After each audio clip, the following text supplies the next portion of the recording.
നമസ്കാരം. ഇന്ന് ഞാനിവിടെ പെട്ടെന്ന് ഉണ്ടാക്കാൻ പറ്റുന്ന ഫ്ലേവർഫുള്ളായിട്ടുള്ള സൗത്ത് ഇന്ത്യൻ ക്ലാസിക് ലെമൺ റൈസിൻ്റെ റെസിപ്പിയാണ് ഷെയർ ചെയ്യാൻ പോകുന്നത്. അപ്പോൾ ഇതെങ്ങനെയാണ് ഉണ്ടാക്കേണ്ടത് നമുക്ക് നോക്കാം. പാൻ മീഡിയമായിട്ട് ചൂടായി വരുമ്പോൾ ഇതിലേക്ക് 2 ടീസ്പൂൺ സൺഫ്ലവർ എണ്ണ ഒഴിച്ചെടുക്കുന്നുണ്ട്. 1/2 ടീസ്പൂൺ കടുകിനെ ഒന്ന് പൊട്ടിച്ചെടുക്കാം. അതിനുശേഷം 1/2 ടീസ്പൂൺ ഉഴുന്നും പരിപ്പ്, 1/2 ടീസ്പൂൺ കടലപ്പരിപ്പ് എണ്ണയിലേക്ക് ഇട്ട് കൊടുക്കാം. ഉഴുന്നും പരിപ്പിനെയും കടലപ്പരിപ്പിനെയും ഒന്ന് ചോക്കനെ വറുത്തെടുക്കണം. ചോക്കനെ വറുത്തെടുത്തതിന് ശേഷം ഇതിലേക്ക് ഒരു മീഡിയം ഉള്ളി ഇതുപോലെ കട്ട് ചെയ്തിട്ട് ഇട്ടുകൊടുക്കാം. ഇവിടെ ഞാൻ 4 പച്ചമുളക് ചേർക്കുന്നുണ്ട്. എരിവിനനുസരിച്ച് നമുക്ക് പച്ചമുളക് ചേർക്കാം. കുട്ടികൾക്കാണെങ്കിൽ ഉണക്കമുളക് വെച്ചിട്ട് നമുക്ക് ഉണ്ടാക്കി കൊടുക്കാം. അതിനുശേഷം ഇതിലേക്ക് 1 ഇഞ്ച് ഇഞ്ചി ചെറുതായി കട്ട് ചെയ്തിട്ട് ഇട്ടുകൊടുക്കുന്നുണ്ട്. കുറച്ച് കരിവേപ്പിലയും കൂടി ഇട്ടിട്ട് ഉള്ളീനെ ഒന്ന് വാട്ടിയെടുക്കണം. കുറച്ച് ഉപ്പ് ഇട്ട് കൊടുക്കാം. അപ്പോൾ ഉള്ളി പെട്ടെന്ന് തന്നെ വാടി കിട്ടുന്നതായിരിക്കും. ഉള്ളി ലൈറ്റായിട്ട് ചുവന്ന കളർ വരുന്നവരെ നമുക്കൊന്ന് വാട്ടിയെടുക്കണം. അതിനുശേഷം ഇതിലേക്ക് 1/4 ടീസ്പൂൺ മഞ്ഞൾപ്പൊടി ചേർക്കുന്നുണ്ട്. മഞ്ഞൾപ്പൊടിനെ ഒന്ന് പച്ച ടേസ്റ്റ് മാറുന്നവരെ 1 മിനിറ്റ് ഒന്ന് ലോ ഫ്ലെയിമിൽ വെച്ചിട്ട് ഇളക്കി കൊടുത്തതിന് ശേഷം ഇതിലേക്ക് 1 നാരങ്ങയുടെ നീര് ഞാൻ ഒഴിച്ചെടുക്കുന്നുണ്ട്.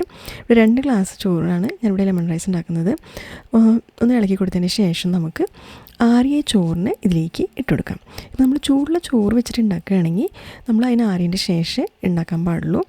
ഇതിലേക്ക് നമുക്ക് വറുത്ത നിലക്കടല ചേർക്കാം ടേസ്റ്റിന് വേണ്ടിയിട്ട്. പിന്നെ കുറച്ച് കൊത്തമല്ലിയുടെ ഇല ചെറുതായി കട്ട് ചെയ്തിട്ട് ഇതിലേക്ക് ഇട്ട് കൊടുക്കാം. ഉപ്പ് പാകത്തിന് ഇട്ടിട്ട് എല്ലാം കൂടി ഇട്ടതിൻ്റെ ശേഷം വേണം നമുക്ക് ഇളക്കി കൊടുക്കാൻ. ഓരോന്നായിട്ട് ഇട്ട് ഇളക്കി കൊടുക്കരുത്. ഒന്ന് പതുക്കനെ ഇളക്കി കൊടുത്തിട്ട് നമ്മുടെ ഓരോ ചോറിലും ആ നാരങ്ങയുടെ പുളിയും ആ ടേസ്റ്റും ഇതിൽ പിടിക്കുന്നവരെ പതുക്കനെ ഒന്ന് ഇളക്കി കൊടുക്കണം. അപ്പോൾ നമ്മുടെ ബ്രൈറ്റായിട്ടുള്ള നല്ല പുളിയായിട്ടുള്ള ടേസ്റ്റി ആയിട്ടുള്ള ലെമൺ റൈസ് ഇവിടെ റെഡി ആയിട്ടുണ്ട്. ഇത് നമുക്ക് ലഞ്ച് ബോക്സിന് കൊണ്ടുപോകാൻ ഉപയോഗിക്കാം.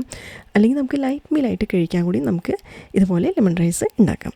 അപ്പം ഈ റെസിപ്പി ഉണ്ടാക്കുമ്പോൾ പ്രത്യേകം ശ്രദ്ധിക്കേണ്ട കാര്യങ്ങൾ എന്തൊക്കെയെന്ന് വെച്ചാൽ, ഇവിടെ നമ്മൾ ചൂടായിട്ടുള്ള ചോറിന് നമ്മൾ 85 to 90% മാത്രമേ കുക്ക് ചെയ്യാൻ പാടുള്ളൂ. പിന്നെ ഇത് ആറിയതിൻ്റെ ശേഷം വേണം ലെമൺ റൈസ് ഉണ്ടാക്കാൻ ഉപയോഗിക്കാം. പഴയ ചോറ് വെച്ചിട്ടുണ്ടാക്കാം, പക്ഷേ അരി ഇങ്ങനെ ഒട്ടിയിട്ടുണ്ടാവരുത്, വിട്ടുവിട്ടിട്ടായിരിക്കണം. അപ്പോൾ ഇതുപോലെ നിങ്ങളൊന്ന് ട്രൈ ചെയ്ത് നോക്കിയിട്ട് നിങ്ങളുടെ അഭിപ്രായങ്ങളൊന്ന് അറിയിക്കുക.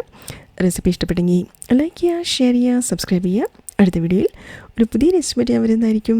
എല്ലാവർക്കും നന്ദി, നമസ്കാരം. Thank you.